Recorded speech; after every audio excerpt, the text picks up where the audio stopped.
तो पवन सिंह यानी ये कह रहे हैं कि बिहार में भले ही शराबबंदी लागू हो लेकिन खुलेआम शराब बिक रही है। बिल्कुल सर, होम डिलीवरी हो रही है शराब की। बिल्कुल। तो अब आपने ये बात कह दी है तो ये बात तो अब बीजेपी और जेडीयू को बहुत बुरी लगेगी। बुरा लगी तो हम सॉरी बोल दे, लेकिन जो बोलना था सो मैंने बोल दिया। और ये मेरे मन में था कि किसी दिन बोलूंगा ही बोलूंगा, ये चाहे जिसको जैसा लगे। चलिए, तो टीवी 9 का मंच जो है वो एक ऐसा मंच बन गया जिस पर पवन सिंह नई नई बातें कह रहे हैं, अपने दिल की बातें कह रहे हैं, तो ये हमारे लिए अच्छी बात है। अब ये भी बता दीजिए कि तेजस्वी यादव की खूब चर्चा हो रही है। तेजस्वी यादव नेता प्रतिपक्ष हैं, अपने आप को मजबूती से साबित किया है। तो तेजस्वी यादव आपको कैसे नेता लगते हैं? युवाओं की बात भी करते हैं वो। बहुत अच्छे हैं, बहुत अच्छे। बिल्कुल। देखिए, मैं पर्टिकुलर किसी को टारगेट करके अभी नहीं बोल सकता हूं, लेकिन तेजस्वी जी का कोई भी इंटरव्यू मैं सुनता हूं या गांव गांव में वो जाते भी हैं, सबके लिए सपोर्ट करने की बात करते हैं। एक चीज उनका मुझे बहुत अच्छा लगता है, उस इंसान का मुझे एक चीज बहुत अच्छा लगता है कि गर्मी में मेहनत के साथ साथ पसीना बहाते हुए गाड़ी के बोनट पे ही सतुआ सान के खाना। तो उनमें कुछ है, मिट्टी वाली बात है, जमीन से जुड़े हैं, और उनको देख के, उनको सुन के ऐसा लगता है कि वो अच्छे इंसान है। बाकी क्या होगा क्या नहीं होगा ये आप सबके हाथ में है। गाड़ी के बोनट पर सत्तू ही नहीं खाते, वो मछली भी तो खाते हैं हेलीकॉप्टर में बैठ के। हाँ, ये भी देखा हूं। तो खाते हैं तो ये कोई गुनाह थोड़ी करते हैं। अच्छा, प्रशांत किशोर की इस बार बहुत चर्चा है। प्रशांत किशोर आपको कैसे लगते हैं? वो कह रहे हैं कि हम ऑल्टरनेटिव पॉलिटिक्स लेकर आए हैं, नई बातें कर रहे हैं। प्रशांत किशोर जी से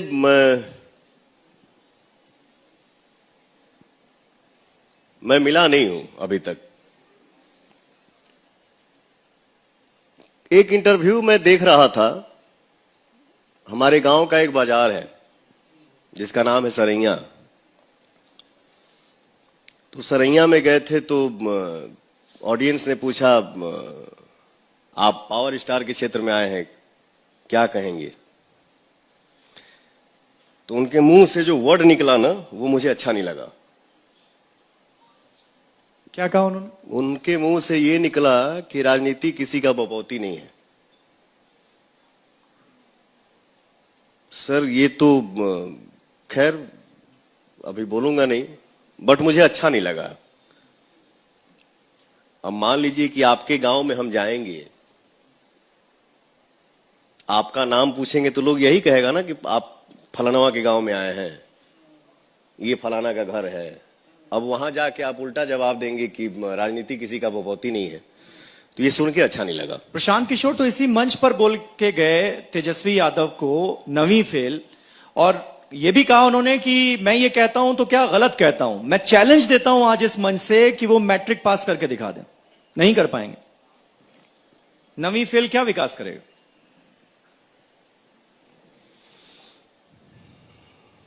पढ़े के तो हम हूं 6वीं क्लास तक पढ़ल बने,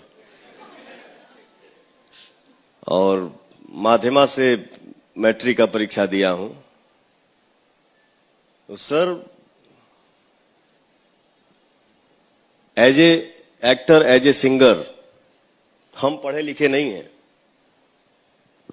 बट मैं जिसको रखा हूं काम के लिए वो तो पढ़ा लिखा है।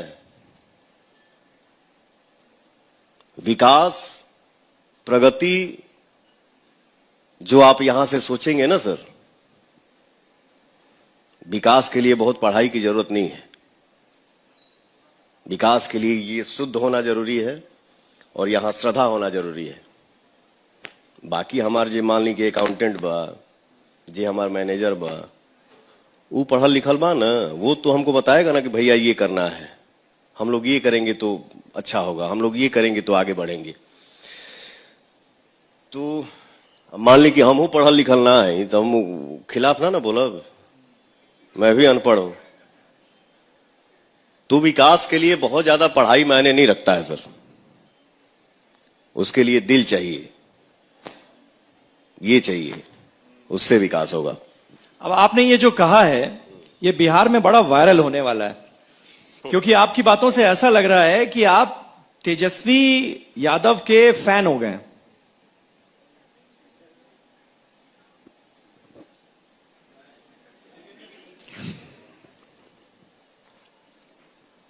देखिए, जैसे आपने कहा ना कि एक समय में उनका उनका चलता था, आज के समय में आपका उनका चल रहा है। तो हम लोग माइक पे कुछ भी बोल दें,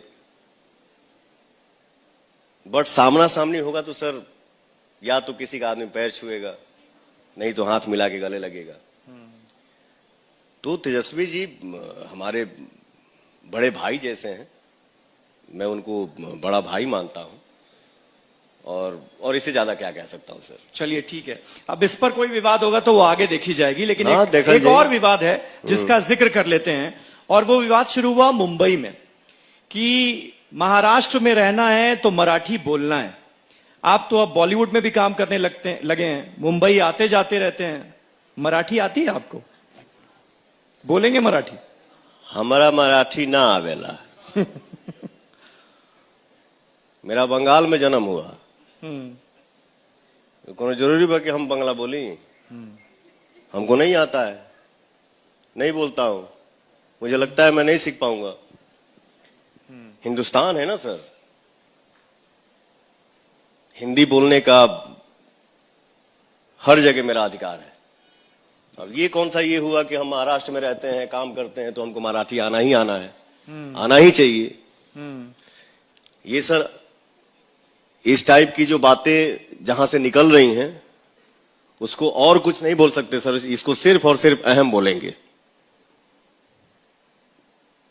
ये अहम है, ये अहम है, ये घमंड है। बिल्कुल।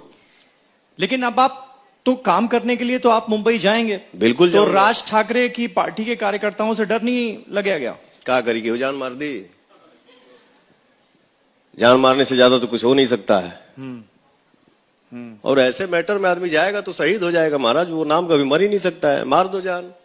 बट मराठी नहीं आती, नहीं बोलता हूं, और मैं वहां काम भी करता हूं और करूंगा आगे। तो अब आप तो ये कह दे रहे हैं, लेकिन बहुत सारे ऐसे लोग हैं जो कि पिटाई का शिकार हो जा रहे हैं, उनके साथ मार पिटाई हो जा रही है, और फिर बड़े बड़े नेता आकर उसको जस्टिफाई भी कर देते हैं। तो वहां रहने वाले बिहारियों को पवन सिंह क्या संदेश देंगे या क्या भरोसा देंगे? मैं यही बोलूंगा, जो हमारे यूपी से, बिहार से, झारखंड से, हिंदुस्तान के किसी भी कोना से अगर अगला जाके कहीं नौकरी करता है, बिजनेस करता है, या कोई ऑटो चलाता है, कोई सब्जी बेचता है, अच्छा ये बताइए, महाराष्ट्र के लोग बिहार में नहीं काम कर रहे होंगे? नहीं यूपी में काम करते होंगे? नहीं झारखंड में काम करते होंगे? तो एक ये है ना सर कि हम किसके जरिए हम कहां चले गए, वहां सेट हो गए, अपना घर चला रहे हैं, और उसके ऊपर कोई अन्याय करे कि तुमको मराठी आता है कि नहीं, तो ये मेरे नजर में बिल्कुल गलत है सर, ऐसा नहीं होना चाहिए। और मैं अपने भाइयों से यही बोलूंगा, संघर्ष ही जीवन है, हार नहीं मानने का। जो जहां है वहीं रहो, अपना काम करो, मस्त रहो जीवन में, झंझट कहां ना होला, जब होगा तो देखा जाएगा, देख लेंगे सर, देख लेंगे।